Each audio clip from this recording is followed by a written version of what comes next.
Welcome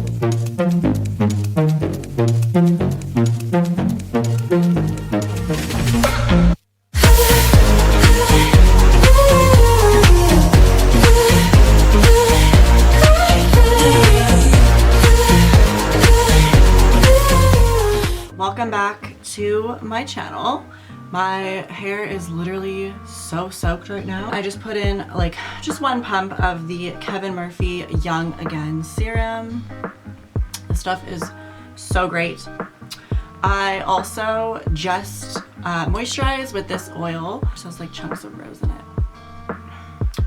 Hello, welcome back. I'm just gonna take a bit of aloe and green tea facial mist. Super good. And prep my skin. Okay.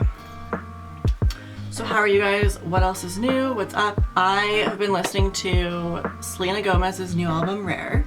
And like, this is so weird for me to say, like, I love her. Like, I've literally been a fan of hers since Wizards of Waverly Place days. I was watching an interview about her Rare album, and apparently it took 4 years, I'm pretty sure, just to really take that time and like process what's going on in her own life. I really respect someone that takes time to perfect something. I got a mount for my car, but it fell off. It was like it was like peel and stick, like, but it fell off. One of the things I love about her new album is like, obviously the music is great and it's like a really good beat and stuff like that. She talks a lot about like self-care, and I feel like it's 2020, so obviously mental health is like a conversation. But I feel like not a lot of people actually talk about self-care. There was definitely a point in my life where I was working like 40-hour weeks, and like I would literally just have time to like, I would get off at like 5, but I would just have time to like come home and watch a show and then go to bed. I don't really feel like that's a high quality vibration to be on, or like a high quality of life.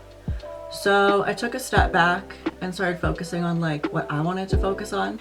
And I think like as I get older, like I'm 23 right now, which is so weird to say out loud, I'm 23 right now. Like I think coming home and like having Friday nights where you're like, I just want to light a couple candles. This is my favorite candle in my old age. I've gotten more comfortable with like doing more things for myself as opposed to like constantly staying busy to stay relevant.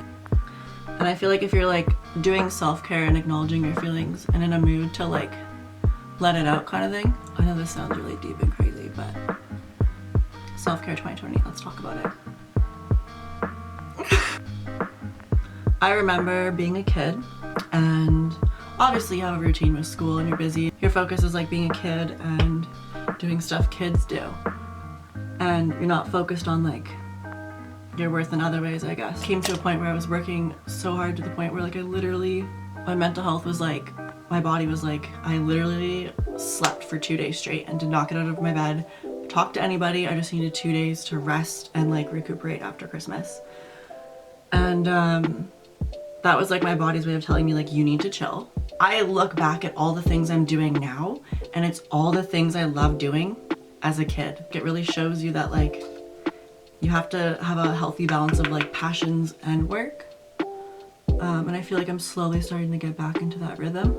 When you lift your head up and you get out of that, you're like, holy shit, I just wasted so much time. And I was like spending so much time trying to make that person happy that I was completely ignoring my happiness. Getting lost in the sauce.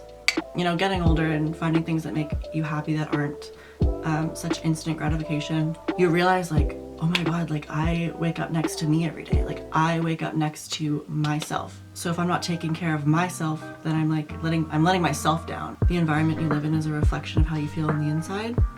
And it took me so long to get to a place where I could admit that and acknowledge that and want to do better for myself. So like even if I'm having a day where I just feel like shit, I will clean. I'll clean everything. And then the next, I want to show you this. It's like in pieces. Next week, I'll be getting the solid state drive to replace my hard drive, and my computer will run like a dream. And I'm super excited. But even that felt super good, like just wiping everything and starting fresh. Okay, so I already watched season 1 of You on Netflix, like last year, like halfway through the year. And I like immediately was obsessed. I was like, this guy's obsessed with her. He wants to fix her.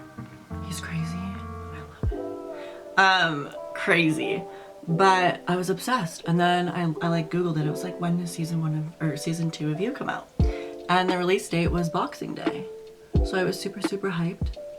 But knowing me, I watched it in like a couple days, and it's gone, and it's done. So if anyone knows when season 3 is out, definitely comment and let me know down below. I tried getting into Gossip Girl, and like the first couple seasons, I don't know. I kind of skipped to the end because I got really bored. Oh my god. I'm like kind of loving my makeup today.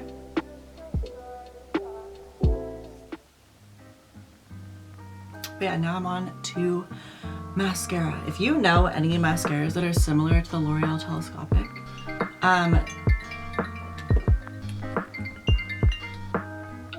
hello? It literally looks so bad.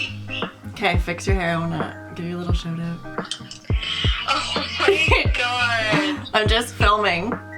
Wow, Kate. Shout out to Mandy Gardner. Okay, I love you. I'll call you. I'm just doing my mascara and then I'm gonna like probably finish her up. You look bomb. Thanks, girl. Okay, love you.